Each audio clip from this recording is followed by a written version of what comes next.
And we are live. It is time for roll call, Steve. Well timed, Jason. All right. Al is not in the house, but he says he'll be back in a couple of weeks. We have Seamus and Kevin and Bruce and Jason and Mike and Jill and John and Rose and Rick and Steve. Anybody in the sidebar I missed, Steve? No one that isn't in the left voice channel that I can see. But if you are, and we missed you, let us know. Jason says he loves that MacBook Air. Did you get the new 15 inch? Oh, cool. Someone's rubbing on my mic. Have you got a cat there? Yeah. She's just planted herself here. Actually, I don't have you up. I can't see you. Hang on, this is important. I need to be able to see Steve. Oh, I don't see a cat. Well, you might see an ear right here. It's Ada. Yeah. I never get Ada on my desk, like ever. That's not me. Okay. Ooh, AirPods Pro 2. Jill got herself a prize for negotiating the job. That's excellent. Nice. Well, we actually have a lot to talk about here today, so maybe I should kick in and get started. Is it going to be a long one? Yeah, no, not really. All right. Oh, it looks beautiful there. All right. I'm going to get started. Do I have the right one muted? No, I have the wrong one muted. That's the one I want muted. All right. I am ready to go. Hi, this is Allison Sheridan of the NosillaCast podcast, hosted at podfeet.com, a technology geek podcast with an ever so slight Apple bias. Today is Sunday, June 25th, 2023, and this is show number 946. Alrighty, and now Okay, I want to show you guys something. Show Hindenburg big. Watch this. I'm going to select the text I want to put. The link, and I'm going to open my clipboard manager. Why isn't my clipboard manager opening? Okay. That's weird. I don't know why that didn't do that. Okay, hang on. That's not the trick. Okay, open the link, and then I'll copy the text, and then I'm going to go over here. Are you ready? I'm ready. This is it. I'm going to do this. Start the chapter mark. I'm going to paste in the title, hit a tab, and you'll notice it's still highlighted. Do you see that? And I'm going to click in my clipboard manager. Boom! They fixed the bug. They did. I should say it was a feature request by me that they actually follow the interface guidelines written by Apple and retain focus when you click away from a window. And so now the long time problems of me complaining about putting in the chapter marks is over. Our national nightmare is over. It has been well over 2 years since I started harassing them. About every 6 to 8 months, I sent them a letter. And when they did it, I was like, yay! So anyway, I'm very happy, very excited. All righty. So now let's switch gears to this one. All right, here we go.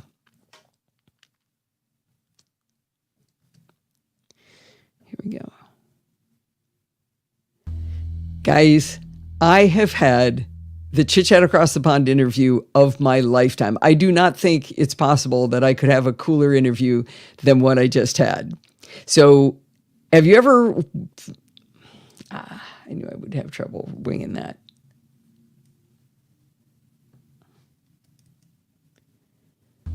Guys, I just had the best Chit Chat Across the Pond interview of all time. Even Bart, who was on all of the great ones. If you take the area under the curve, Bart's interviews have all been better. But this one interview is possibly the pinnacle of my career as a podcaster.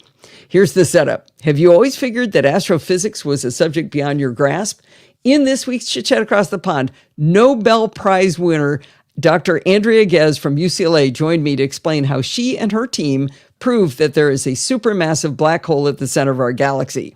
Now that sounds super nerdy, and I love that it's Chit Chat Across the Pond light, by the way, but she does it in such a human-friendly way. I mean, we're laughing all through this. It was just so much fun.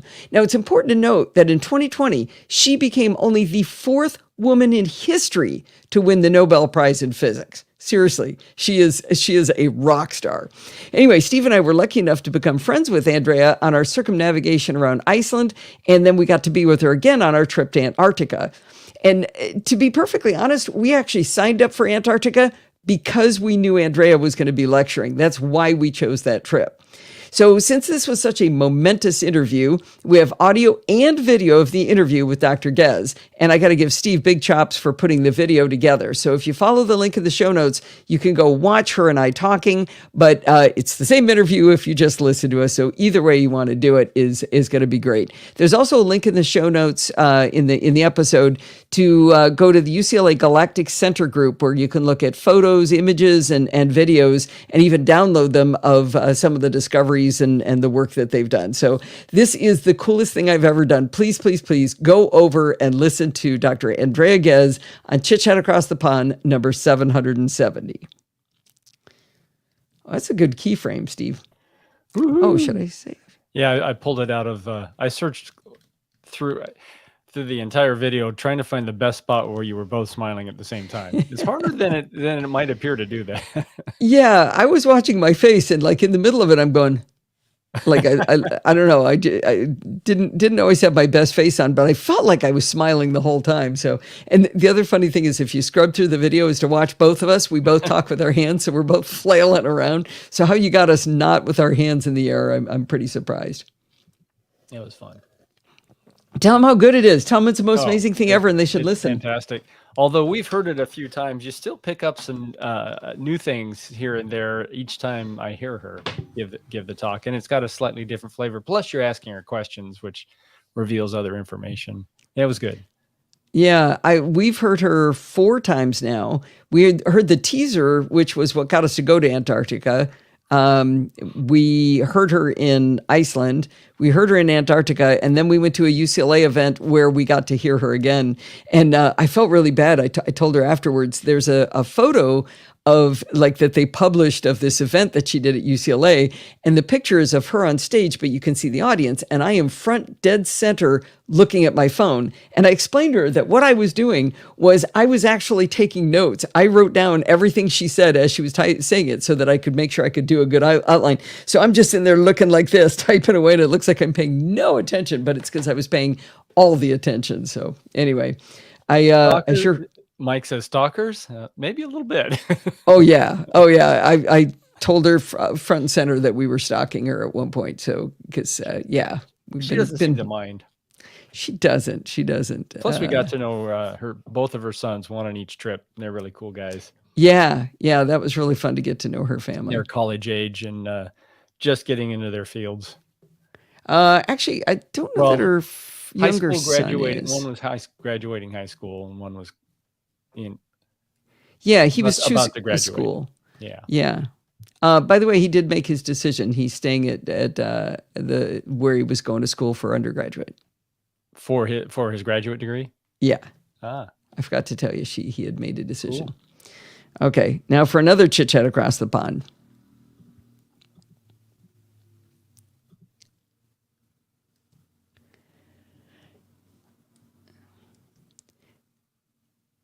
Now, this is going to be a hard act to follow, but we had another Chit Chat Across the Pond this week, episode 777. I'll get it yet. 771 was Bart Bouchat's on Programming by Stealth, and we're calling it 152A. And let me give you the setup on this and why this is A in this case.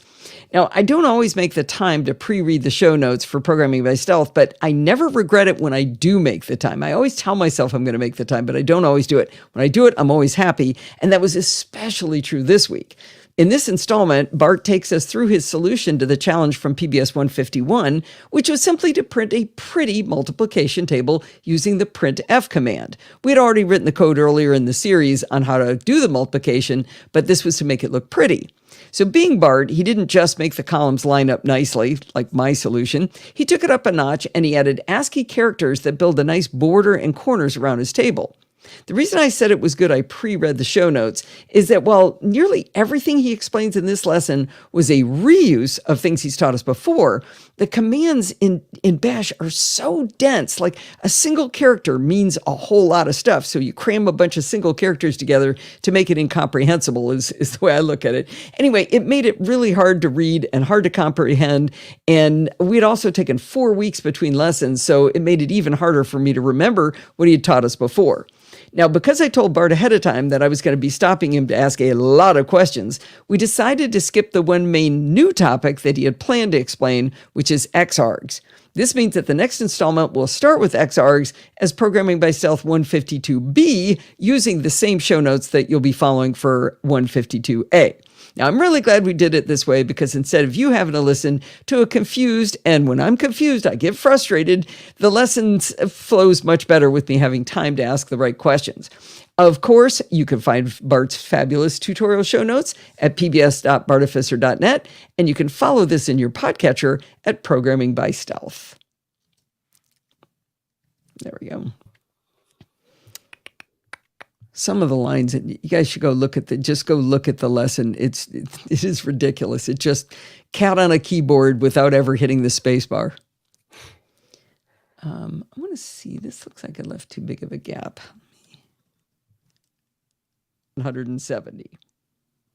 Now this is going to be that's not too bad. Fine. Okay. Okay. Bruce says, it's interesting to hear where Allison gets confused to help me get better at explaining things. Interesting. Okay. I'd be interested in chatting with you about that sometime, because one of the things Bart said about the interview with Andrea was that he says he prides himself on being good at explaining things to people and making things simple. And he said learning from her just showed him how much further he has to go to learn to do it even better. Because, I mean, she literally explains astrophysics in a way people can understand. And that's astonishing. All right. I need to... So your volume meter is going into the red. Are you okay on volume there? Yeah, I noticed that. Double check it and see if it's okay. 1, 2, 3, 4, 5. I am in the same place. All right. Hello. As long as it sounds okay. And I don't see any peaks. Does it sound okay to y'all? Yeah, it does. How about the playback? Bart's fabulous tutorial show notes at pbs.bartificer. Yeah, that sounds good. Bart and I think about things very similar. Hearing where you get confused helps me understand better how to explain things. Yeah, Dr. Gez did a phenomenal job. Yeah, the one thing that he does in Programming by Stealth, and we've talked about it before, is he'll use a name for a variable that then ends up confusing me because it means something else. He used the letter N for one of his variables, and N is used in 4 different ways in this lesson. It means 4 completely different things, and it's only one character, so it's not like it was, he could have written number or num or something. N sub 1. Well, no, you can't do subs. Yeah. You can't do subs in variable names. It could have been N1. It could have been N, I really, just something more descriptive. So anyway. Like N for not helpful. Yeah. I mean, the other 3 N's, or 2 of the other 3 N's, that wasn't his fault. Oh, this is such a joy to copy like this. Isn't it? Oh, geez, look at that. I thought the way you had this automated before, you could get all 3 filled in with one keystroke. Is that not the case? Yeah, when it worked, but I still had to do the copy twice. I still had to go copy the text and then copy the URL. Yeah, but you say when it worked. I thought it's working now. I'm not using the macro at all. Oh, you're not. I see. No, I don't have to use it now. Now, well, you have an extra stroke here without using the macro, an extra paste. That doesn't matter. If it works for you, stay with it. Yeah, but it's so much better than without it. Okay.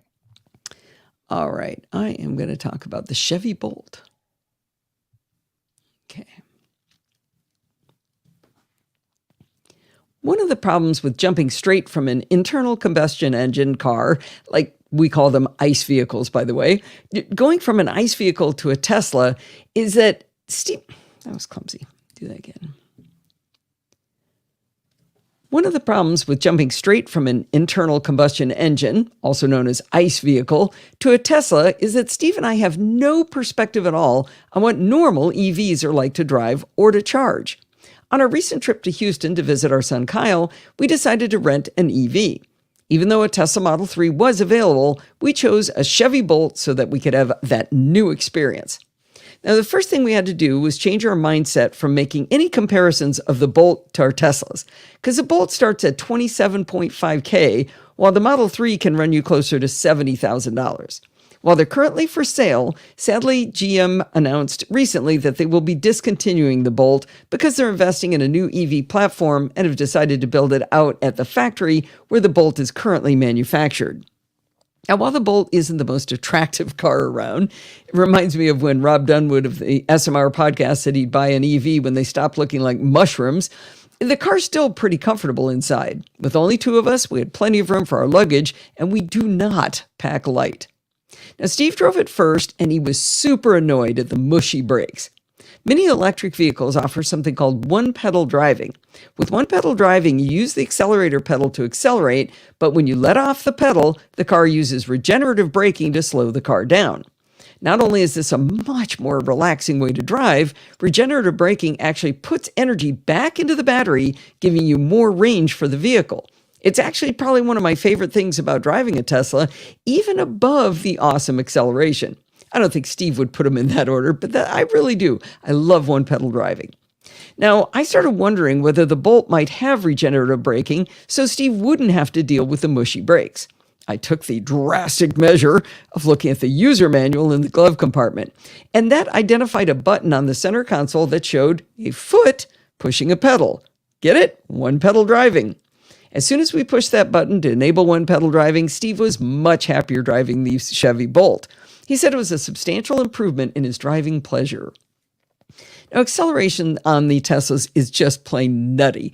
My car is 0 to 60 in 3.1 seconds. I mean, that's crazy pants fast. So anyway, as much as we tried not to set our expectations for the inexpensive Bolt, it was difficult not to make a comparison. While the Bolt felt more like an ICE car in terms of its power of acceleration, the reaction of the car to pressing the accelerator was instantaneous, which is one of the joys of driving an EV. I mentioned that the one-pedal driving button was on the center console. That's also where the Bolt has buttons for drive, reverse, and park. Teslas use what's called the stalk, which is this post coming out on the right side of the steering wheel. It takes some getting used to, but now using the stalk is ingrained in our muscle memory. The result of this muscle memory is that when driving other rental cars, we constantly flip on the windshield wipers when we want to change gears. Now, because the Bolt interface was so weird having these buttons, I found it easier to keep remembering not to use muscle memory, but to reach down and hit those buttons when I wanted to go into reverse or back into drive. Now, when we were done with a drive in the Bolt, we actually had to create a little checklist of things to remember to do. This is because when you arrive at your destination in a Tesla, you can simply open the door and walk away. I mean, I pull up to Starbucks, I open the door and I walk away. That's it. Opening the door automatically puts the car in park, and walking away with your phone automatically locks the car. Finally, there's simply no concept of turning on or off a Tesla. It just is. Now, in the Bolt, we had to remember to push the park button first. Then we had to remember to turn off the car. Then we had to remember to lock the Bolt. Luckily, the Bolt would yell at us if we forgot any of those things. Speaking of yelling at us, when we first got into the Bolt at the rental car agency at the airport, it hollered at us that the charger port was open. Steve got out of the car and he pushed on it to make sure it was closed. But the car yelled at us again. He pushed harder, and that time the port stayed closed. Now, it's foreign to us to have to manually close the charger port because the Tesla port cover automatically opens and closes for charging sessions. I've said many times that I don't quite get why people are so enamored with CarPlay.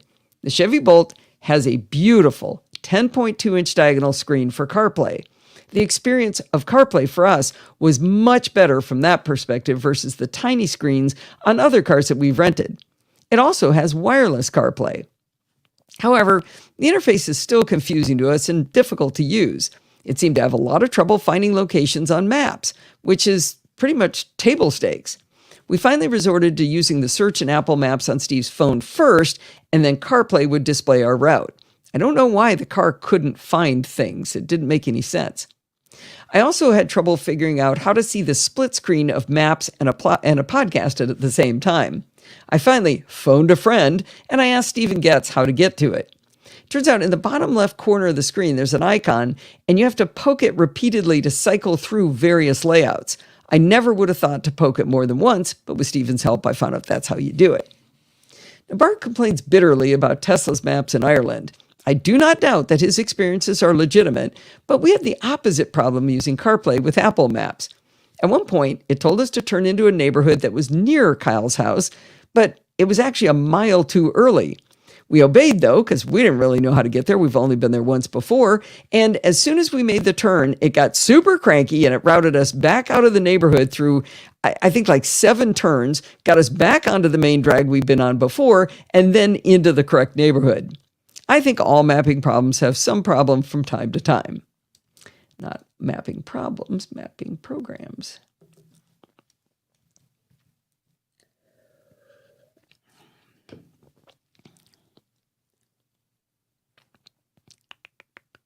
I think all mapping programs have problems from time to time. I've mentioned that Tesla's been known to move things around on the screen with updates. Most notably, they can't seem to decide the correct location for the garage door opener button, so they keep moving it. But one thing they did get right, they moved the speed limit from the far right of the screen to top center, much closer to the driver's line of vision. I think it's actually I'd call it like a third of the way over from the left-hand side. It's much, much improved. But in CarPlay, the speed limit sign is way over on the far right corner. I suppose if you did the split screen and had the podcast up to the right, that would move it over. But I think it should be on the left. Why would you put the speed limit way over there? It doesn't make any sense to me. They really need to change that. Now, one of my favorite things about the Bolt is the display in front of the steering column. I really wish we had that on the Teslas. The display on the Bolt is super clear and sharp. It's just really crisp. It displays the current range available for driving, and it also shows you the possible variation of that range. So it kind of gives you like a high-low. In the screenshot I showed, we had 215 miles left of range, but that could be as high as 254 or as low as 176, depending on what you were doing. And, as Steve and I talked about last week, EV range can be highly dependent on a lot of factors, so it's really good to have the visibility to the variability of that range. Speaking of range, the Bolt showed the average range to be 255 miles at full charge. That's a lot for a $28,000 car. That's really good. Now, the Bolt also shows you your instantaneous kilowatts of power usage, and it goes from green to orange to red depending on how aggressive you're driving. With one pedal driving on, you also see a little green spinner over a picture of a foot on a pedal to show you when regenerative braking is putting energy back into the battery. It's very satisfying to get this positive feedback in a very non-distracting way. Now that I've talked about all the happy joy that is the Chevy Bolt itself, let's talk about what it's like charging with today's American charging networks. We have 2 competing standards, and I'm putting those in quotes, for fast charging. We have CCS, which is the combined charging standard, and that's used by most vehicles other than Tesla's. Tesla's recently rebranded their proprietary network of chargers. They now call it the North American Charging Standard, or NACS. CCS chargers are huge. They're heavy, and their cables are really thick and unwieldy. We'd heard a lot of stories about problems of charging with CCS in the US, and that's one of the things we hope to understand more intimately by driving the Bolt ourselves. Before we get into our experience of charging with CCS, let me explain first what it's like to charge a Tesla so you can see how different our experience is. You drive up to a Tesla supercharger station, you back into a stall, you pull the charger cable out, and you press a button on the handle. This opens the charger port on the car. You plug it in. You get in the car, and then you watch Netflix. Now, when you buy a Tesla, you buy it online, so you create an account and you add a credit card. The supercharger will bill you on that card that you have in their website for any energy you use charging your car at a supercharger. The only time we've needed to open the Tesla app was at one station, the Kettleman station, where you had to find a double secret code that would allow you access to the rest area where they'd make you a latte and you could sit in cushy chairs, watch TV, and enjoy free Wi-Fi. We've only found one supercharger like that so far, but it was glorious.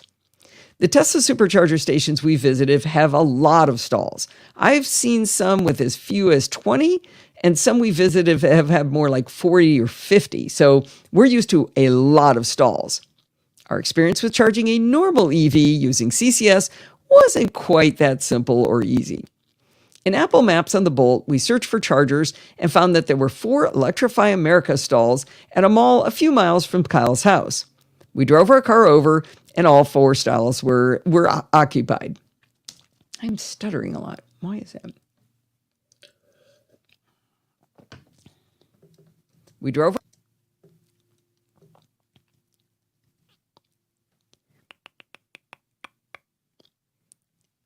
Let's see. We drove our car over. Where is it?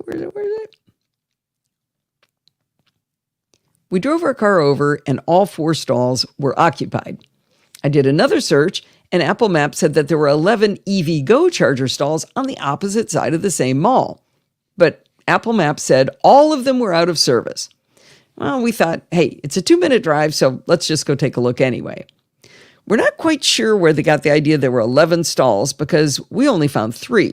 They also weren't all out of service, and so that was interesting too. Steve had already installed the EVgo app on his phone a while ago, and he had added his credit card to the app, so we figured this would be easy peasy. The stall we were parked in had a small white box that said EVgo on it, and it said tap card here or download the app. Well, we'd already downloaded the app. So we opened the app, and it had a map, so we searched for our location. It showed an icon indicating our location, and below that, it had what it looked like 3 usernames. It said Gerald, Colby, and somebody with a handle that was C12189. Now, a lot of these apps for charging have crowdsourced information about which plugs are working, how clean the facility is, and that sort of thing. The only button on the screen that we could press said Get Directions. If we pressed that, it would just show us a map with us sitting at one of the EVgo charging stations. We had no idea how to make the charging go. There was no way that we could see to communicate between our phone and the EVgo system that we were sitting in front of. After 10 minutes or so of quitting and restarting the app and poking the Get Directions button while standing in 100-degree Fahrenheit weather in Houston, I'm not joking, with the heat index, it was 110. Anyway, I'm standing out there boiling to death. I finally gave in, and I called the customer support number on the EVgo box. After 5 minutes and 44 more seconds of standing in 100-degree Fahrenheit sun, the woman from EVgo explained to me that Colby and Gerald and C12189 were not users.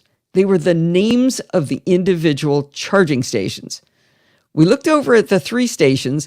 2 had little black labels with the names Gerald and Colby under them, and the plug we were in front of had a sticker on the front that was basically like what you'd make with your label maker that said C12189. Isn't that the silliest thing you've ever heard of? Anyway, the nice support woman told me to look, for example, under Gerald's name on the app, and I should see 3 connector types. There was Tesla, CCS, and the phased-out CHAdeMO standard. Evidently, we were supposed to tap on the one we needed under the name of the charger we were sitting in front of. Well, our little box with a homemade label for C12189 only had the slow charging connector, which is yet another standard, if you will, that's called J1772. That's a slow charging connector, but we wanted to try doing something faster, but I guess they only use their label maker on the slow charging station. Anyway, there was a car parked in front of Gerald, so we moved over to Colby, and it was out of service. The good news was that it was nearly impossible to read the screen in the sun that was telling us it was out of service. Now, I don't know which charger the other car was using on Gerald, but it turned out the CCS charger cable was free. It wasn't being occupied on Gerald. So we pulled our car right tight up against their car and then dragged the charging cable from Gerald over to our car, not across their hood or anything. It went around. Anyway, we were able to get close enough to plug the CCS charger from Gerald into our car. Now, we only stayed on the charger for 10 minutes or so since we didn't actually need to charge. This was all for science. Now, I wish I could say that our charging difficulties were unusual, but I've read a lot about how this is a fairly typical charging experience for non-Tesla charging. But there's good news on this subject for everybody. The recent Infrastructure Investment and Job Acts, boy, it's like I'm dry. I'm not making this very well. Oh, Jill, that's not true. You'd be fine. The recent Infrastructure Investment and Jobs Act provides for increasing the U.S. electric vehicle charging infrastructure. But in order to get a piece of that money, Tesla had to agree to open up their supercharger network to other manufacturers. The surprising news is that in the last couple of weeks, Ford, General Motors, and Rivian have all announced that they are switching from CCS over to NACS chargers, the good ones from Tesla. Not only that, a half dozen or so charging companies, as of the time of this writing, including EVgo, have announced that they'll start supporting the NACS standard. I don't know if drivers of these cars will have a better experience with the same charging companies, but here's hoping if they can at least be on a better connector. After our disappointing experience at EVgo, we went to a brewery with Kyle, and we noticed a sign in the parking lot that said there was EV charging available. We located the charging station, and although it was only a level 2 slower charger, we were willing to give it a try. The company providing the service is called Gravity, spelled with an I, and it was much easier to figure out how to use it. Download yet another app, scan the QR code, plug the charger in, and tell the app to start charging. The QR code didn't actually work, but we were able to beat the app into submission without much effort. We also didn't have to talk to Gerald or Colby. After visiting with Kyle and his family for a few days, we drove over to bother David Roth and his wife for a day. David has an Audi e-tron, which is a gorgeous and luxurious electric vehicle. As soon as we drove up, he told Steve, park in the driveway, and he connected his level 2 J1772 charger to the Bolt, and after a few hours, it was full of electrons. The bottom line is that the Chevy Bolt is a really good car for the $28,000 starting price. A 250-mile range and... that should say at, not The bottom line...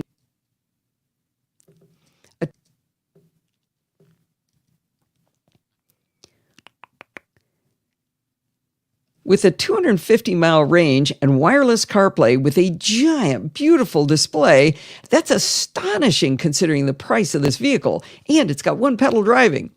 It's really a shame Chevy's going to stop making them, but they're still available for now. Charging outside of the Tesla supercharger network was challenging.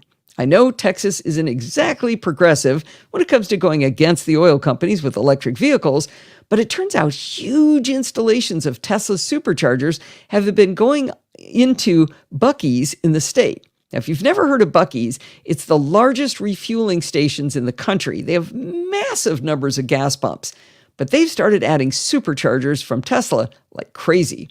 With the shift in the industry from CCS to NACS charging, we may finally see the advances in charging in the United States that we hope for. Miles per kilowatt. Do you know, Steve? Well, we took a couple of photos while we were driving. So we can compute that real quick. So we've got a 75 kilowatt battery, and the range is No. He's talking about the Bolt. Oh, the Bolt. Oh, I don't know what the Bolt is. I took a photo. Well, hold on. You said it's a 55 kilowatt hour battery? Did you say? No. I heard 55 kilowatts was the max charge speed charge rate. Yeah. I don't know what the battery size is. If we had that, we could. Oh, I might have. I might have thrown away. Let me see. Recent deleted. Use one What do you cancel? Come on. Why do I have to enter a password to see my own deleted items? That's weird. I thought we calculated this and it was something like 4 miles to kilowatt hour. Let's see. Let's see. We're driving. I think you're driving there. Yeah, you're going 68 miles per hour, and it said 8 kilowatts. Does that answer any questions? No. Oh. Miles per hour doesn't help. What we need is the No, I said 8 kilowatts was how much you were using when you were driving at 68 miles per hour. That doesn't help. You need the battery consumed and the miles driven with that battery consumption. So you need kilowatt hours and miles. So like the battery size and the total range of the car would do it. Or if you looked at the... I know none of those numbers. Yeah. Let's see. Kevin thinks I should do a chapter mark. I think I will. Let's see.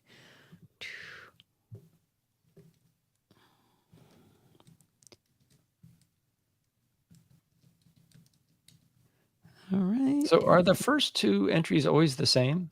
I do them the same. I don't know what should be different. I thought they the two titles, I don't know which one does what. One is marker 7. Mm-hmm. If you tap in there, you can do something, and then URL title. And then URL. I don't know. It may be the marker name itself can be different than the title that you see in the podcast. But I don't know what'll happen if I just left it as marker 7. I don't know what it does in the podcatcher. I've never checked. I think that's more for you, the recorder, the person using the app, than it is the consumer of the audio. Jill says she renames them all. What do you name them? Wait, do it. Hold on. I'm holding on. Is everyone as excited? Mate, I think she's responding to Kevin in one of those, possibly. I don't know. No, you. Oh, okay. Oh, I should hold on? Oh, she's going to test. We'll take a minute to test. Oh, look at her go, girl. How are you going to test? You'd have to actually create the output. Yeah. No, don't hold. Chapter marks. Okay. But yeah, I don't mind. It's easy enough to create it, but I don't know how to see it in a podcatcher. Oh, it's Outcast shows them. I don't know of anything called Outcast, but if you meant Overcast. But Overcast, yeah. Outcast. Okay, but think about it. She would have to publish some crap thing to her feed to do that. So there's got to be another way to do it. Okay, I'm going to listen to whether... there's Sheets in Maryland. I'm going to listen for a second to see if Tom introduces himself. Advances in charging in the United States that we hope for. Hello, fellow castaways. This is Tom from New Hampshire. All right, Tom from New Hampshire. Give him a little bit more space. I need the space. United States that we hope for. Hello, fellow castaways. This is Tom from New Hampshire.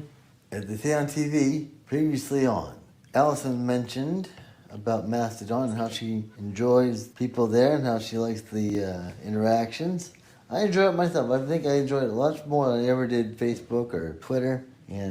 Okay. I'm going to keep moving. It's a nice little review. Oh, but actually, I have to record some of me after he's done. There's a picture you can give of for his Mastodon picture I put in there. Let's see. Stay subscribed. Okay.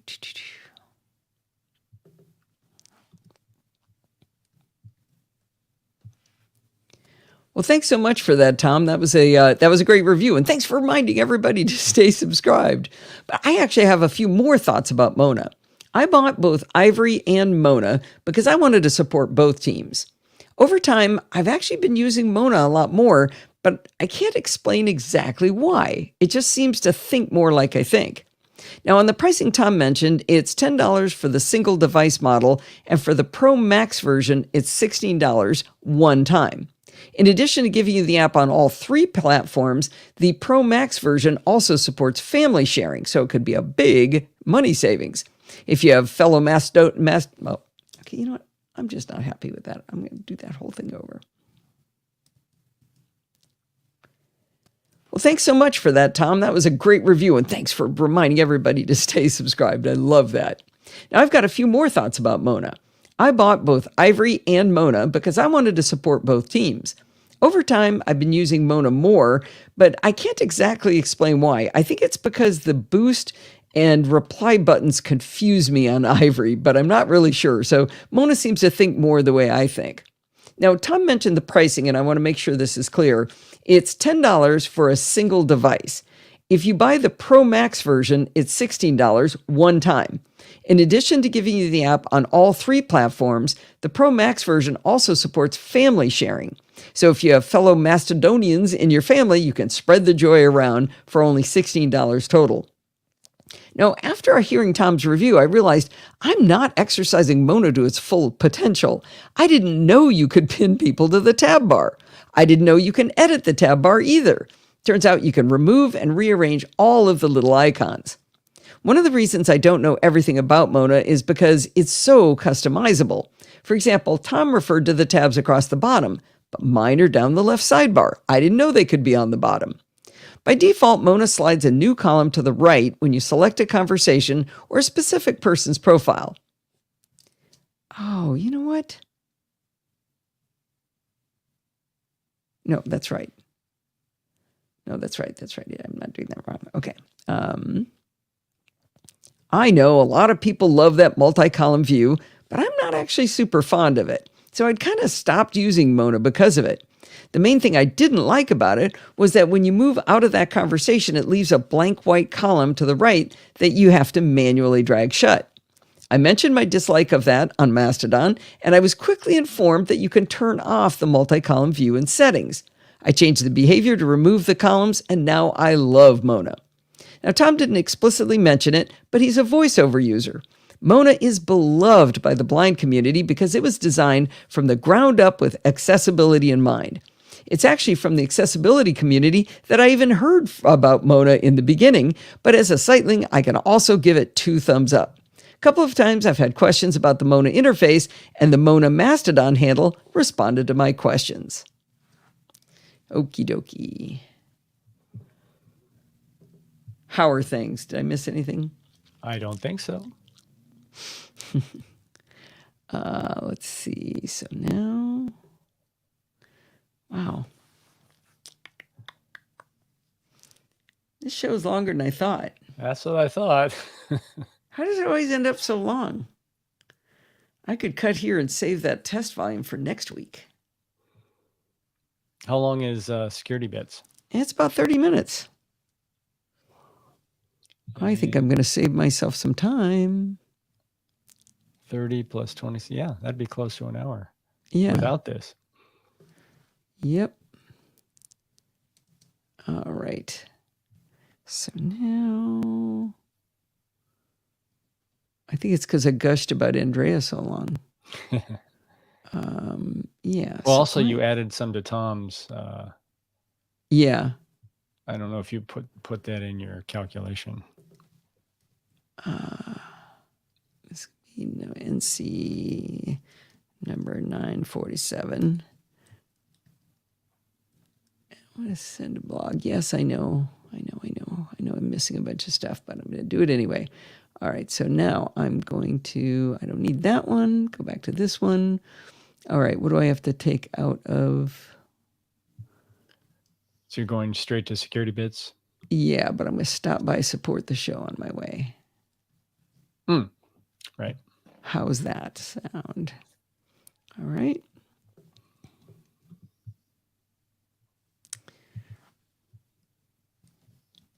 It's good that it always ends up longer. I'd be sad if I got there and went, oh dear. Copy link. Yes. Okay, here we go.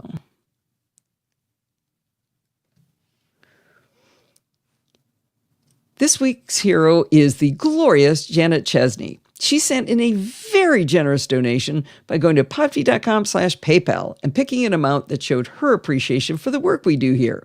She also wrote in the comments, Q. No, that sounds stupid. She also wrote in the comments, question, what is this for? Answer, my favorite podcast. How sweet is that? Well, do you remember at the end of a couple of weeks ago show, I said that I knew someone out there had been waiting for an answer to a question for a really long time? Well, it turns out it was Janet. And when I finally answered her, my answer was, I don't know. And she donated anyway. Well, maybe the rest of you could help me answer her question. She said she's been using iCloud Keychain and 1Password at the same time, and she wondered if there was any reason not to do that. She said the 1Password folks had told her it was a bad idea, but they didn't really explain why. The only answer I could come up with was that it could get dicey if you change a password on a site or service and updated 1Password but didn't update it in Keychain. But then again, I don't know. Maybe Keychain figures it out. I don't know. I don't know what Keychain would do with that. In any case, I wasn't much help to Janet, so if you have any thoughts on that, I'd sure like to get her a better answer. If you'd like to be cool like Janet, send in your questions, and then when I give you a half-baked answer with no information, head on over to podfeed.com/PayPal and send in a donation. When I give you a half-baked answer with no information, that's a good time to donate. Yeah, she gave me a lot of money, too. I was like, what's wrong with you? I didn't even answer your question. Oh, and I made her wait like 3 weeks for me not to answer. And then you can get chastised by the person you're giving money to. Allison. I know. Aren't I the best? You're the best. All right. Let's have some security bits music. Let's put in a chapter marker because Kevin insists that I do that. And let's see. Mike says, just the level of service I was looking for. That's funny. Okay, come on. Copy. And copy link. I guess it still would be fun to have this automated. So much easier. All right, now let's get some security bits from Bart in here. I just realized something. I can make this bigger. I don't have to have this all shrunk up anymore. Did that wreck anything when I just changed the size? No, it makes the words a little harder to read in your titles, but I think you don't read them anyway. Well, I do try to make sure there's something that at least is the right type of text, whether it's a title or a Yeah, you pretend URL. to. You pretend to. But I've seen you guys say, you forgot to blah, blah, blah. And I'll say, yeah, that's the thing I just did. And you can see it in my... that's me just not paying attention. That's totally different. That's all I'm trying to say. Let's see. How's that for alignment? That's not bad. Line those two up. I didn't want to do that. I wanted to do that. Why did that start moving? Right there. There. Okay, so now get rid of... Well, that's not right. I did it wrong. Don't get rid of that. Get rid of this. You got to play that. Well, hang on. Getting it lined up first. Okay. Are you going to listen? Mm-hmm. Blink. There we go. Blink. One is enough. Don't want to overdo it. Fine. Okay, let me get rid of that. Let me move this up to here. Blink. And let me take both of these and slide them over to like maybe there. Oops. Just a little bit. He'll say it's too early. Let's see how that sounds. And send in a donation.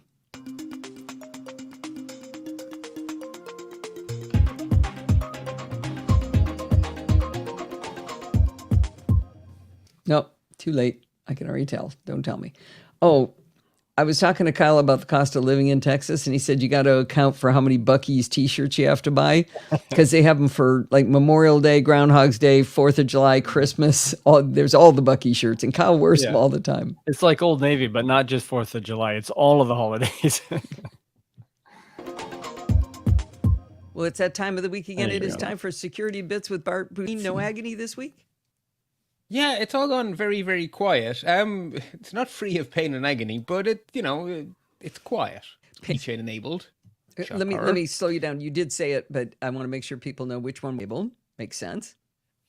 And we have to have updated to the latest OSs. I feel like it's a little bit late. Just a smidge. See, I want to interrupt him. Quiet. It's quiet. Pain and agony light. Yeah, yeah. Chain enabled. Shock horror. Let me slow you down. You did say it, but I want to make sure people know which enabled. Makes sense. And we have to end up with a shared vault. Right. And I'm glad they did. Okay. I think that's pretty good. Did they worship the dam? I don't think so.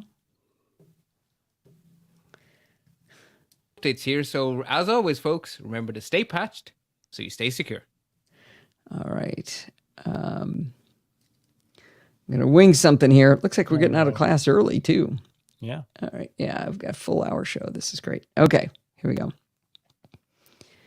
All right, I'm going to have to wind up the show for this week, but make sure you go listen or watch Andrea Ghez. I mean, she is so amazing. Did I mention that? I'm so excited. It's the coolest interview ever. Anyway, did you know you can email me to tell me how awesome that interview was by sending it to Allison@podfeed.com? If you have a question or a suggestion, or you got a question like Janet that I may or may not be able to answer, send it on over. Hey, you can send me the responses to Janet at Allison@podfeed.com. You can follow me on Mastodon at Podfeed at chaos.social. Remember, everything good starts with podfeed.com. If you want to join in the conversation, you can join our Slack community, and you totally should, at podfeed.com/Slack, where you can talk to me and all of the other lovely NosillaCast castaways. In fact, that would be another great place to tell me what I should have answered to Janet about using 1Password and Keychain at the same time. All right, you can support the show by going to podfeed.com/Patreon or with a one-time donation like Janet did at podfeed.com/PayPal. And if you want to join in the fun of the live show, head on over to podfeed.com/live on Sunday nights at 5 p.m. Pacific time and join the friendly and enthusiastic Nosilla castaways. Thanks for listening and stay subscribed. I think you hurt Seamus's feelings.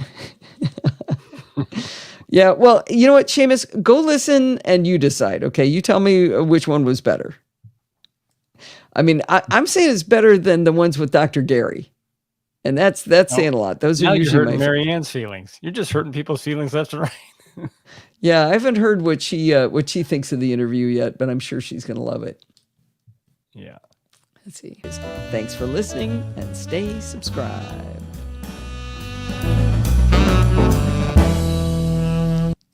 Yeah, it's good. It's good. It's really good. I don't know. It has been pointed out that I may have a crush on Dr. Ghez. So, all right. Kevin's saying something about chapter counts. We probably should count them up. I have 6. What have you got? 2, 3, 4. Not that one. 5, 6. Yes. All right, good. Oh, let's have all the guests interview each other without Allison. That's great. Andrea's eyebrows went up in the interview when I said this is episode number 770. Yeah, she went. I've done 770 interviews. I better be good at this by now. Next has to be Neil deGrasse Tyson. One of the Nosilla castaways, her best friend is his assistant. So we've got a connection. We've got an in. Mm-hmm. Or Gandhi. Yeah. All right. Well, I think we are done. Steve, would you like to say goodbye to everybody? I think we are complete. Finished. Fini. Fini. All right. Goodbye, everybody. Bye, Rose. Sign us out, Steve. Bye, folks. Night, Gracie.